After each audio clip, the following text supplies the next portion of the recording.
Hola, soy la Basmati de nuevo con vosotros. Hoy os traigo un tema muy controvertido. Mirad, me ha llamado mucho la atención. Tengo varias fuentes, he hecho ya el blog sobre Picasso. La ministra de Cultura francesa y el ministro de Cultura español, Iceta, se han unido para, digamos, dar el pistoletazo de salida a lo que es el homenaje a Picasso por el 50 años de su muerte, ¿no? Y bueno, los periodistas, en vez de preguntar sobre las exposiciones, porque las exposiciones, he hecho una lista de las exposiciones que son, una de ellas se debe a, por ejemplo, la negritud de Picasso, que ha sido en Dakar. Otra, pues, yo qué sé, va a ser en Brooklyn y va a ser sobre un tema de género en Nueva York. Otra está siendo en este momento en el Kunstmuseum de Basel, Basilea, en Suiza, sobre el Greco y Picasso. En fin, mira, para gustos colores, porque Picasso fue muy trabajador y entonces tocó muchísimo soporte, el grabado, como el Suite Volant, yo qué sé, la cerámica, tocó la escultura y entonces también fue muy promiscuo. Fue tremendo y como es un genio, vamos, yo la palabra genio no me gusta, es una persona muy trabajadora que ha tenido muchísima influencia. Él es como el siglo XX, ¿no? Donde hay violencia, donde hay amor, donde hay de todo, es como un resumen de la modernidad.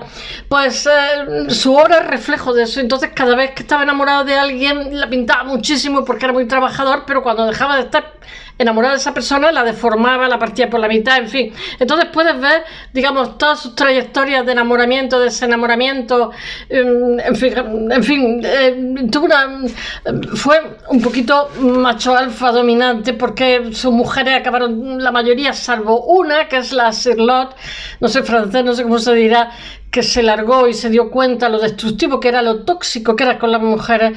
El resto, pues, Dora Maar, que era una fotógrafa excepcional, una artista estupenda que lo estuvo fotografiando mientras que hacía el Guernica y fue a su vez su amante, pues la machacó tanto, incluso le pegaba y la dejaba inconsciente, que después le regaló una casa y después con una depresión profunda, yo qué sé, medio loca, perdida, o sea, fue una cosa horrorosa. Él decía que era como una máquina de sufrir, yo qué sé. En fin, a cada mujer le hizo más maldades. A Olga Koklova, que fue su esposa, también la machacó a unos niveles espantosos. Impidió, como buen español, decía, es que los españoles somos así, somos gente, o como decía, por la mañana misa, por la tarde toro y por la noche burdel. De hecho, me estoy acordando cuando Alberti contaba que cuando iba a Francia y se reunía con Picasso, estaban los periodistas ahí merodeando al principio y entonces los dos se daban la mano, se abrazaban y tal, porque Alberti era de Cádiz, Picasso era malagueño, y entonces dice que cuando se iban los periodistas decía el otro, enséñame canciones verdes o cuéntame chistes verdes. Entonces este le cantaba canciones verdes. Y se pegaban unas panzarras, bebían vino y le cantaba cosas así. Y bueno, yo qué sé, ¿qué más puedo contaros de la vida de Picasso? Pues que ahora mismo, en esta reunión que ha habido entre estos dos ministros, pues los periodistas estaban frente al Guernica. O sea, Picasso en su primera juventud fue anarquista cuando estuvo en Barcelona, esta Barcelona de principios del siglo de la modernidad. Él va a estar... y después, digamos, se hace comunista antifascista, o sea, una persona de una grandísima generosidad y de una grandísima solidaridad, pero con las mujeres pues no. Pues no que fuera encantador, o sea, es que dos esposas suicidadas, en fin, un nieto suicidado, al hijo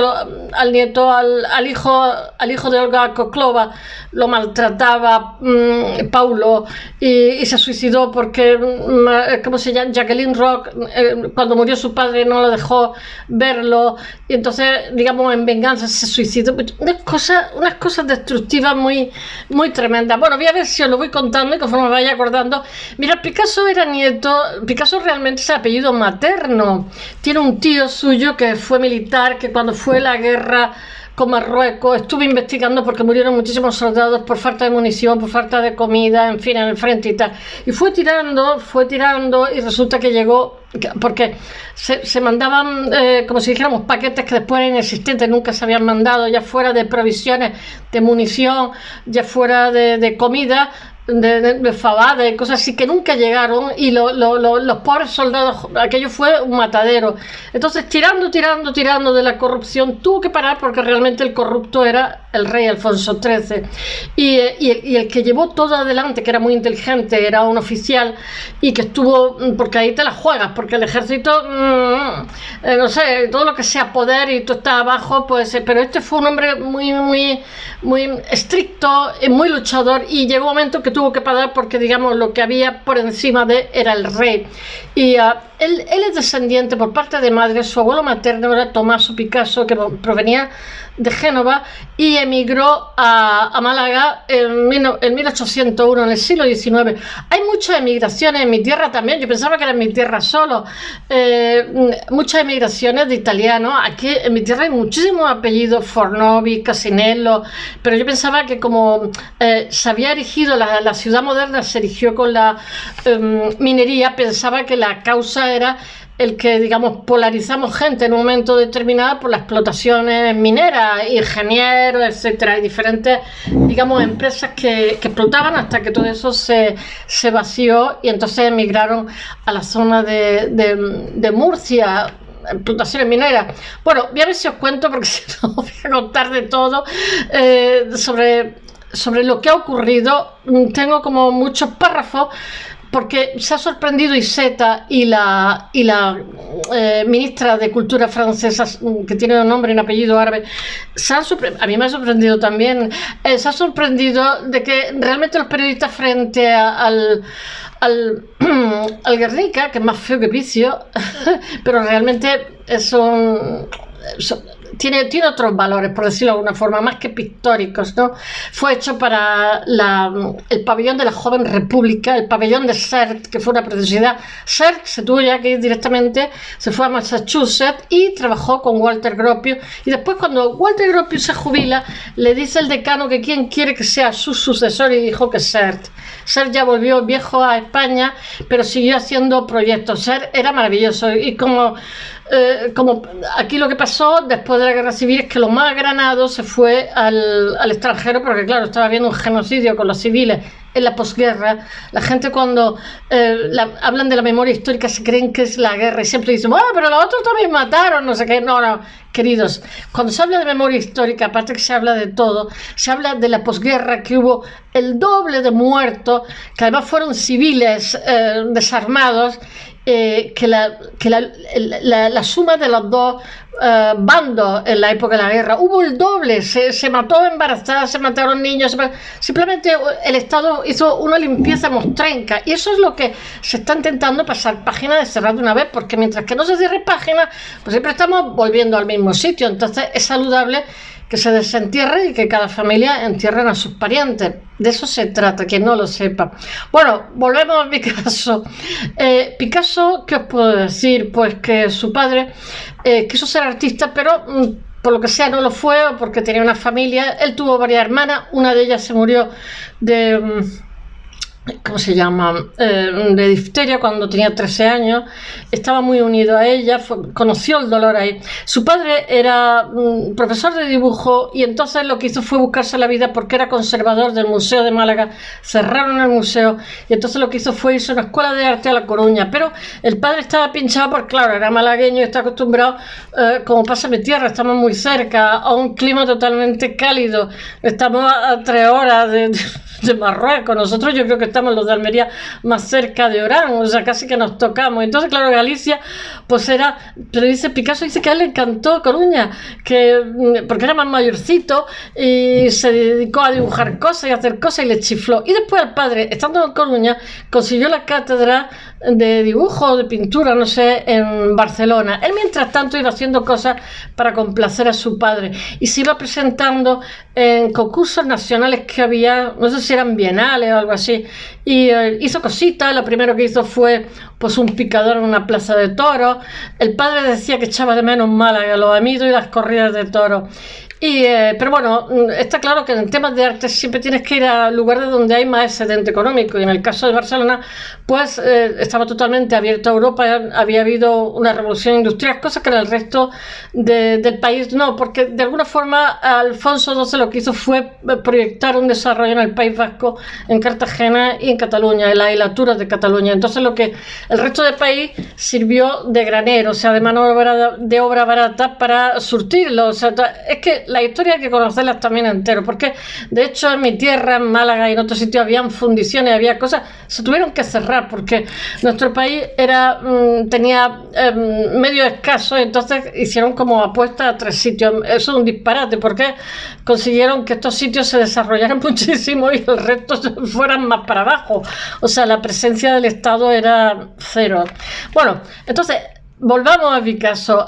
Cuando estos 2 ministros se han juntado en Madrid, en el Reina Sofía, delante del Guernica, para dar el pistoletazo de salida a la conmemoración, que no sé si tiene 45 o 50 exposiciones entre Francia, España, Suiza y Estados Unidos, pues resulta que la rueda de prensa con los periodistas ha girado en torno a la misoginia, la infidelidad, el maltrato de género de Picasso. Y entonces, claro, los ministros estaban los dos como un poco agobiados porque no sabían por dónde salir, porque tampoco querían, como diría yo, contaminar la escena del crimen. O sea, hay muchísimas en todas estas exposiciones hay muchísimas narraciones. O sea, la familia Picasso ha dejado infinidad. También os voy a decir una cosa, colecciones privadas. No podéis imaginar qué despliegue de medios. España, Telefónica ha puesto, que ha sido el mayor patrocinador, 3 millones de euros, y Z dice que han intentado no mover la obra de Picasso, pero que al final ha habido que moverla porque en función de los relatos que han hecho cada comisario en cada museo, pues ha habido que han tomado unos cuadros y muchos de ellos son de colecciones privadas. Y os voy a decir una cosa, las colecciones privadas no es que estén locas, pero les viene bien, porque cuando los cuadros aparecen en distintas exposiciones, cuando los cuadros aparecen en catálogos razonados, esos cuadros incrementan su precio si en un momento determinado quieren sacarlo a la venta, con lo cual tanto la familia Picasso como las colecciones privadas están loquitas porque salgan en catálogos racionados, porque eso significa que dentro de la obra de Picasso, que también hizo muchas picias, no vayáis a creer que por convertirse en marca y ser Picasso, aunque realmente las pujas simplemente por ser Picasso ya alcanzan unos precios de locos. De hecho, me parece que ha habido 300 pujas este año solamente, una cosa excepcional. Pero quiero deciros que hizo también mucha chapuza, y sobre todo a partir del año 36 la obra que tiene regular. La obra buena es anterior, totalmente anterior, en diferentes etapas. Pero en fin, mucha gente lo que quiere es tener un Picasso, lo da igual, y muchas veces lo que tiene son falsificaciones que democratizan el mercado. A mí me caen bien los falsificadores porque detesto un poco a los coleccionistas, que muchas veces lo que hacen es, ¿cómo diría yo? No detesto a los coleccionistas que apoyan a los emergentes entre medio de sus colecciones. Detesto a los coleccionistas que tienen dinero negro, que son la mayoría, y lo único que quieren es prestigiarse, que muchas veces han maltratado a sus empleados, han sido explotadores, y sin embargo tienen prisa por pagar menos impuestos, por tener una colección que lave su cara de macabre, etcétera. O sea, coleccionistas de arte, el estándar del coleccionista, que además dicen los psiquiatras que tiene mucho que ver con la pedofilia, pues como que le tengo un punto de manía. Por eso que les cuelen falsificaciones me encanta, porque democratiza el mercado. Además, Picasso es facilísimo de falsificar, y otros autores que no son tan fáciles. Bueno, voy a ver si os voy leyendo cosas, porque os podría contar la biografía de Picasso, pero no es el caso. Lo que quiero es contaros cómo los pobres ministros han salido del paso, porque de alguna forma la misoginia de Picasso en Europa se sigue silenciando el tema. O sea, en Estados Unidos van a ser más crueles, en Brooklyn, pero aquí hay como un túpido velo porque hay muchísimos intereses. No nos equivoquemos con este tema, desde la familia hasta, yo que sé, el Museo de Barcelona, el de Málaga, el Reina Sofía, el Prado, todos. Entonces, claro, no puede morder la mano que te da de comer, no puedes tirar piedras contra tu propio tejado, pero el hecho real es que cada generación reescribe su historia y entonces las nuevas generaciones con el tema de género están siendo un poquito más implacables. A Dios gracias, porque yo fui feminista con 17 y 18 años cuando estaba en la facultad y nos la jugábamos cada vez que hacíamos una manifestación, porque nosotros lo que decíamos es que había más muertes a manos de los maridos que a manos de ETA, y la policía estaba muy encoñada con ETA, y era para estarlo porque eran compañeros, era muy triste y muy tal, pero el hecho real es que las mujeres que mataban eran invisibles y ahí nadie decía nada, ni los periódicos ni tal, y ahí estábamos nosotros dando caña y de vez en cuando nos zurraban también y teníamos que llevar zapatos planos, no podíamos llevar tacones porque nos tocaba correr la mayoría de las veces, pero bueno, eso pertenece al pasado, y yo me encanta que las generaciones actuales, en las cuales hay mayor incorporación de las mujeres a la universidad, más profesionales, en fin, y más personas que aunque no vayan a la universidad sencillamente están reivindicando temas de género, lo cual es muy saludable por todos los abusos, etcétera. Me ha llamado mucho la atención que un nieto de Picasso, que se llama Bernard, que está representando a la familia, porque la familia no sé si ha prestado 200 o 400 obras, una cosa tremenda, dice que su abuelo, que nunca fue machista ni fue misógino, me parece que es el hijo de Paulo, el nieto de la rusa, de su esposa rusa, y dice que él nunca tuvo una denuncia, que él nunca tuvo... pero ¿cómo va a tener...? Pero si hace menos de 30 años, si te violaban era un compromiso, la gente ni lo denunciaba porque encima te ponían de pindungui. O sea, ¿cómo me estás diciendo que hace 100 años iba a haber una denuncia? Se hubieran tronchado de risa la policía, que no te tomaban en serio. O sea, de hecho hay hasta secciones especiales para atender a las mujeres precisamente para evitar esos malos rollitos, y dice el nieto que no, que todo eso que se le ha inventado. Yo lo que sí que puedo admitir es que no seamos reduccionistas, o sea, que Picasso fue misógino, infiel, maltratador, macho alfa, todo eso, pero aparte de, no solamente fue esa lectura plana, sino también fue un artista a tener en cuenta, puesto que innovó, generó muchísimas vías, fue una cosa tremenda, trabajó como una bestia parda, y bueno, no podemos negar el peso que tuvo en el siglo XX, y en fin, hay que hacer una lectura un poquito más amplia, pero bueno, pero que no hay que olvidarse lo cafre que fue con las mujeres. Bueno, voy a ver si os cuento un poquito porque estoy hablando. Bueno, más allá de su obra, os voy a decir todos los nombres que tenía: Pablo Diego, José Francisco de Paula, Juan Nepomuceno, María de los Remedios, Cipriano de la Santísima Trinidad, Mártir Patricio, Clito Ruiz, Picasso. Todos los nombres que le pusieron debe ser para que no le echaran mal de ojo. No se le puede estudiar por la relación que tuvo con las mujeres, sino con las que se relaciona, o sea, con las mujeres que se relacionan en vida. Bueno, él, digamos, maltrata a las mujeres que ama, que es lo peor del caso, y a quienes también trata de forma tirana y despiadada. Y las mujeres son fuente de inspiración, porque sabes perfectamente en cada época a todas les fue infiel, fue muy destructivo y fue muy tóxico. Las teorías freudianas dicen que cuando tu madre no te dedica suficiente amor en la infancia y tal, pero yo creo que su madre sí que, bueno, no lo sabemos, tiene más tendencia, cuando has tenido problemas afectivos con tu madre, carencia de afecto, suele ser promiscuo, no lo sé, porque esto tampoco es una cosa matemática, son solo aproximaciones. Bueno, él define los aspectos eróticos y emocionales de su creatividad a lo largo de su carrera con las mujeres más importantes. Os voy a decir los nombres, que lo tengo aquí una chuleta, porque en realidad hubo muchísimos más. O sea, Picasso tuvo épocas que casi vivía en los burdeles, y de hecho las señoritas de Aviñón están en burdeles. O sea, son las prostitutas que él ha tomado máscaras de la dinastía Fang, de la etnia Fang. Y bueno, se ha cargado 500 años de historia del arte, o sea, se carga la perspectiva caballera, etcétera, etcétera. Quiero deciros que su relación con las mujeres también es en una época donde las mujeres pues como que valen menos para los hombres. No creo que valgamos mucho, pero un poco más por lo menos. Es importante, Fernand Olivier, Eva Guel. Eva Guel, esta se le muere. Después está, tengo que leérmelo porque todavía no me lo sé.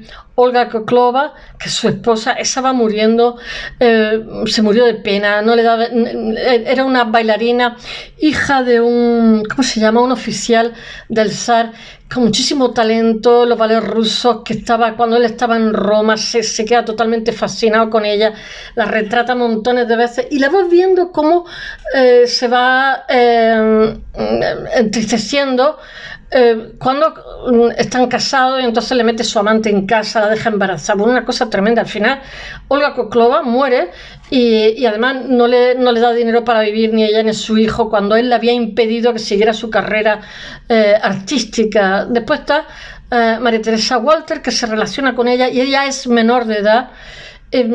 Me parece que Fernand Olivier, la primera que tuvo, tenía los dos 21 años, pero también la deja al poco tiempo. Después está María Teresa Walter, que me parece que se suicida. Dora Maar, que es María Teresa Walter, se la mete a la esposa Olga Koklova y tiene una niña con ella, me parece que es Maya. Después está Dora Maar, que es una, ¿cómo se llama? Una fotógrafa surrealista, que es maravillosa, una artista, la dejó hecha polvo, le pegaba unas palizas que la dejaba inconsciente y se quedó medio loca, perdida, se quedó en psiquiátrico, la destruyó también.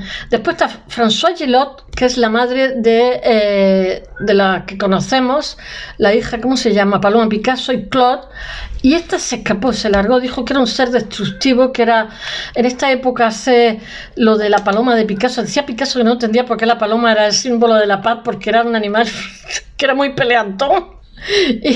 Y bueno, y por eso tiene una hija que se llama Paloma, porque fue la reunión del comité, ¿cómo se llama? El Partido Comunista. Me resulta muy curioso porque se habla mucho de Barcelona, del Quatre Gats, de Picasso, etc.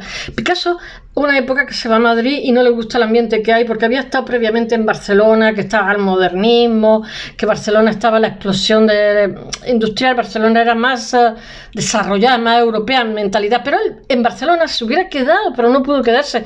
De hecho, tenía un amigo, Casagema, no sé, no me acuerdo cómo se llama, algo así. Tenía amigos catalanes y estuvo en el Quatre Gats que expuso, etcétera. Pero resulta que Barcelona se quedó enganchada en el modernismo. O sea, el modernismo era maravilloso y tal, pero la burguesía catalana no supo evolucionar del modernismo, se quedó ahí para... Entonces, claro, estos vieron que no tenían ahí ni presente ni futuro, y es cuando se fue a París, que no le apetecía nada en absoluto, pero en París estaban todas... Era el centro... ya están aquí mis gatos. Aquí, la invasión. Hola, te agradecería, por favor, que estás en mitad de la escena. En París... Please. En París, donde estaba toda, era el centro del arte a nivel mundial. Aquí tenemos un rabo mientras que hablo. Y, por favorito, bueno, pues lo tenemos aquí. Y bueno, se emigró allí porque en Cataluña pues no, se quedó enganchado, yo os digo, se quedó enganchado en el modernismo y de ahí no quisieron saber nada.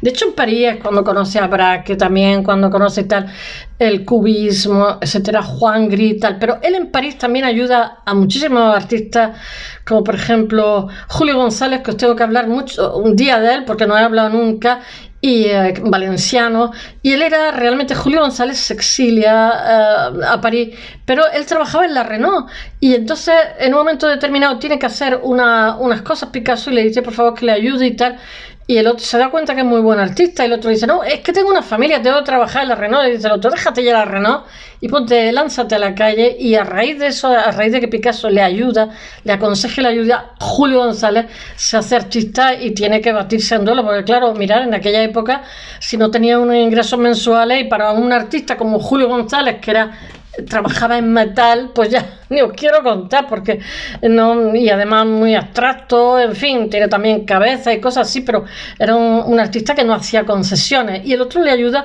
digamos, a tener fe en sí mismo, o sea, lo ayudó bastante. Por eso digo que Picasso tiene como varias caras, ¿no? De la cara de la solidaridad obrera, la cara con los exiliados, el dinero que le dieron en el Guernica lo gastó en ayudar a los exiliados que salieron de la Guerra Civil Española, y para que se subieran en los barcos que mandaba Cárdenas, porque los metían en campos de concentración y morían como chinches, iban con niños pequeños en brazos.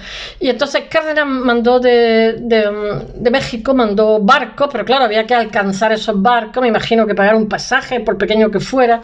Y entonces él ayudó con el dinero, totalmente con el dinero, y dinero que puso del Guernica, y dinero que puso porque esos españoles pudieran ir a México, que fueron súper bien recibidos, iban con lo puesto, nunca lo olvidarán los amigos de mi abuelo. Mi abuelo no se fue de milagro, pero el sueño de libertad, el sueño de la tierra de leche y miel era México, y le fue estupendamente además.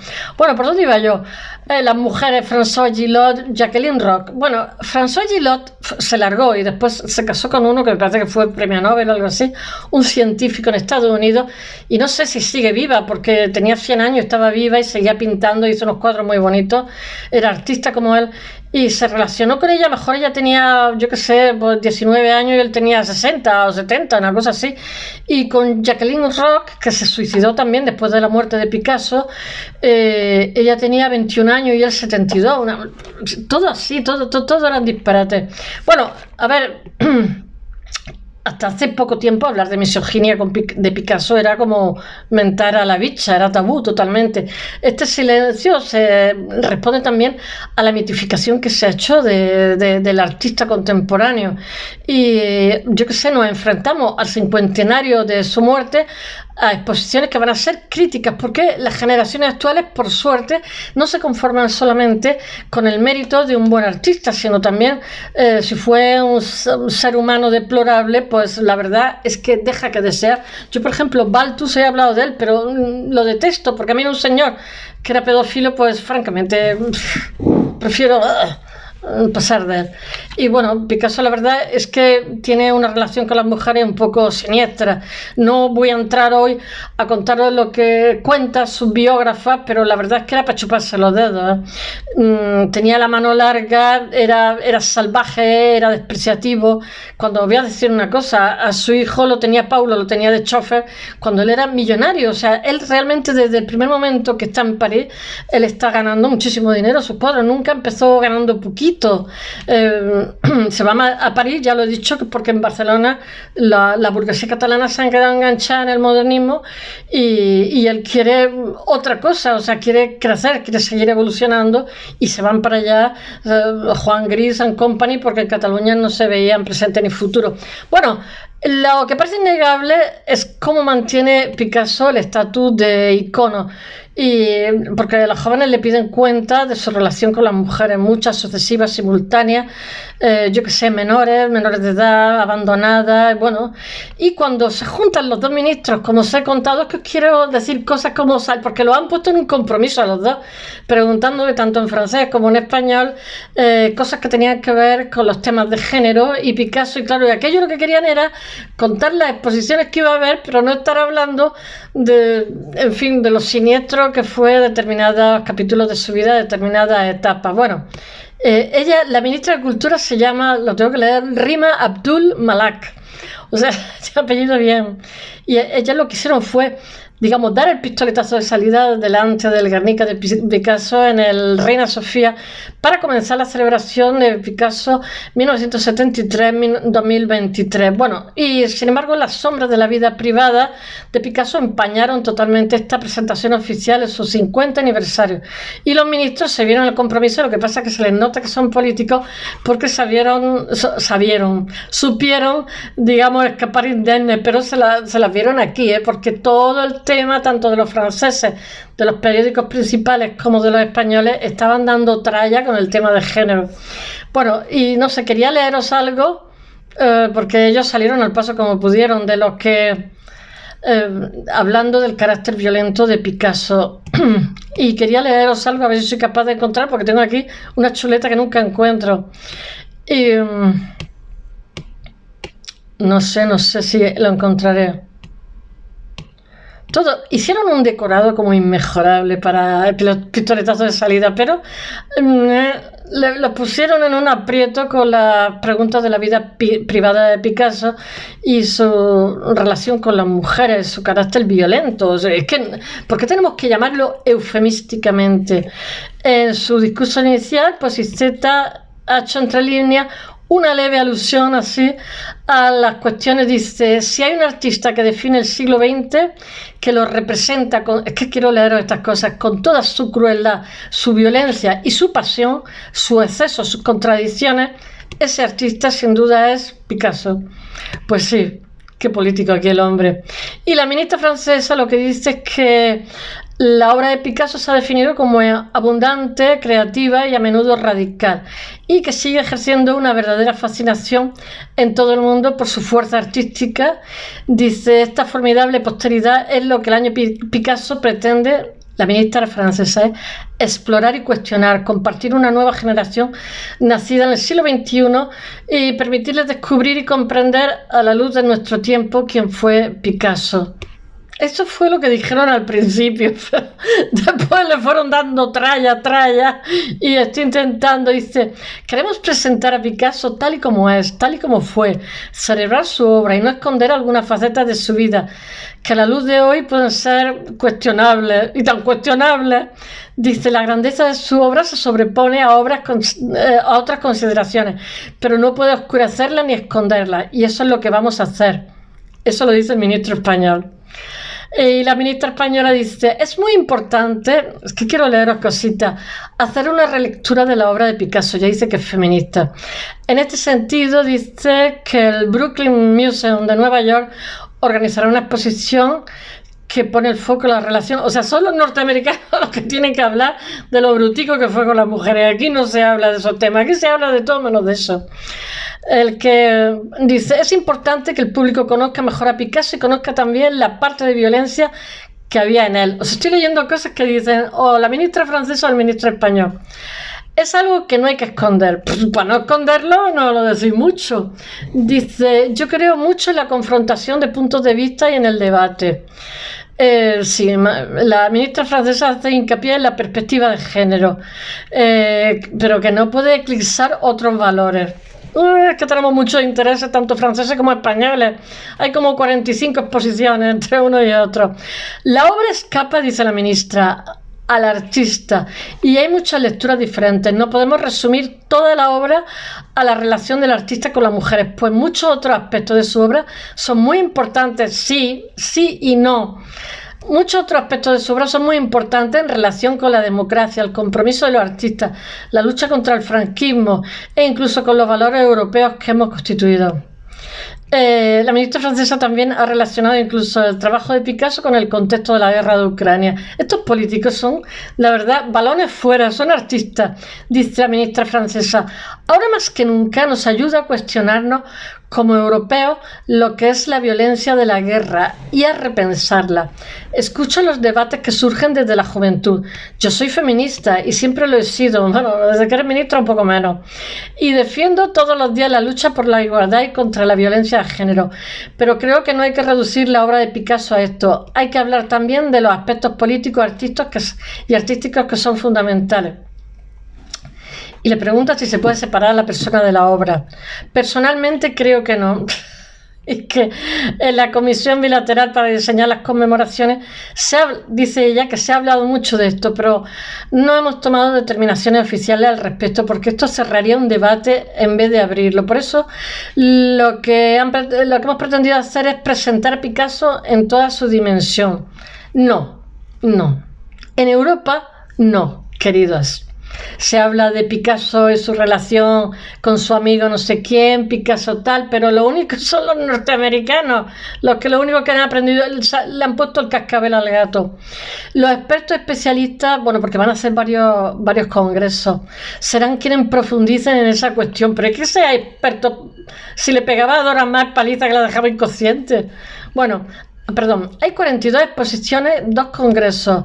Por lo demás, la programación de Celebración Picasso 1973-2023 comprende 42 exposiciones en España, Francia y en Bélgica y en, ¿cómo se llama? Y en Suiza. Pero está también la de Estados Unidos. Participan 38 instituciones de gran relevancia, ha dicho el ministro español. Entre ellas está el Museo Metropolitano, el Museo del Guggenheim de Nueva York, el Salomón Guggenheim, el Museo de Bellas Artes de Bélgica y el Museo importante de Francia, de España y Francia, como son el Prado, el Reina Sofía, el Thyssen-Bornemisza, el Pompidou, el Museo Nacional Picasso de París. Tengo que leer la chuleta, que todavía no me lo sé. Habrá 16 exposiciones en España, 2 en Francia, 7 en Estados Unidos, 2 en Alemania y 2 en Suiza, una en Mónaco y otra en Rumanía y otra en Bélgica. ¿Está bien? En España también participan el Museo Picasso de Málaga, el Museo Picasso de Barcelona, la Real Academia de Bellas Artes de San Fernando de Madrid, la Casa Natal del Pintor en Málaga, la Casa Encendida en Madrid, la Casa Velázquez, la Fundación Joan Miró, el Museo de Design de Barcelona, el Museo de Bellas Artes de La Coruña, la Fundación Mafra en Madrid. ¿Está bien? Bueno, no voy a leer más cosas porque hay muchísimas. La de Mafra en Madrid será Julio González y Pablo Picasso. Os he dicho que Julio González, él animó a Julio González que fuera, cuando estaba en la Renoa, que fuera, a que se la dejara y fuera artista. Y lo que hacen es Mafra es la desmaterialización del objeto artístico de ambos, y se inaugura el 23 de septiembre ahora. Posteriormente tendrá lugar la exposición Picasso y Chanel en el... No soy capaz de no leerla. En el Thyssen del 11 de octubre al 15 de enero del 2023. En junio del año que viene estará el Prado, organiza la muestra Picasso y el Greco. Y el año Picasso se cierra con la exposición que le dedica al Reina Sofía en noviembre en 2023, Picasso 1906, la gran transformación. Por eso quiero deciros que cada museo realmente han parado la foto fija en un determinado punto.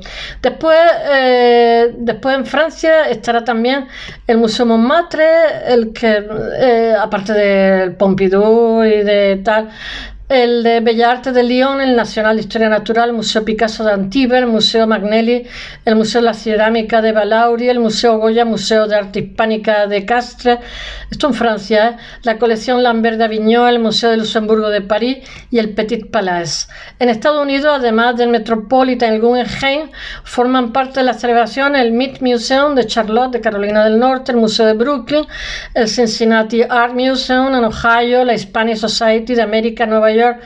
Y además se organizan también congresos académicos. Uno de ellos tendrá lugar en el Reina Sofía este otoño, y después de eso sigue un importante simposio internacional que se celebra en París entre los días 6 y 8 de 2023, 6 y 8 de diciembre de 2023, la sede de la UNESCO. Qué bonita, qué jardines hizo Isamu Noguchi allí. Bueno, el Congreso de Madrid abrirá la reflexión a partir del contexto del primer Picasso vanguardista. El primer Picasso es muy interesante, pero a partir de una época ya no es nada interesante. Eso pasa también con los cantautores, tienen cosas maravillosas, pero otras no lo son tanto.